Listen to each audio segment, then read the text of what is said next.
મારું નામ દશરથસિંહ જીવનજી જાડેજા છે। હું અહીંયાથી નાનેથી મોટો થયો છું, પણ આજ સુધી આટલું બધું પાણી મેં જોયું નથી। આ પહેલી વાર આટલું બધું પાણી આવ્યું છે। દર વખતે આવે છે પણ થોડું ઘણું આવે છે।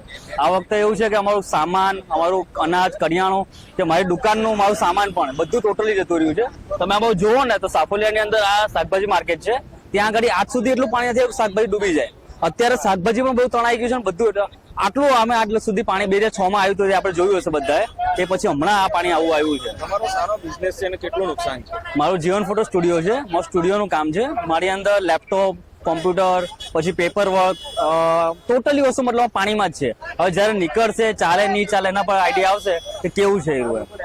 પાણી ભરાવાનું કારણ શું? પાણી ભરવાનું મેઇન કારણ રસ્તા હમણાં બને છે, તેનું ખોદકામ છે, અડધા રસ્તા બન્યા નથી બન્યા, ખાડીનું જે પાણી છે બધું ભરાઈ રહી છે। તો આ પહેલો વરસાદ છે તો હમણાં બધું નીકળી જશે, ત્યાર પછી ગમે તેટલો વરસાદ પડે પછી પાણી નથી ભરાતું। તો ખાડી એકવાર ક્લીન થઈ જાય ને તો પાણી નીકળી જાય છે। मेरा नाम सुभाष चंद्र कुशवाहा है। मेरी होटल है। मेरा काउंटर पानी में सब बह गया नाले में।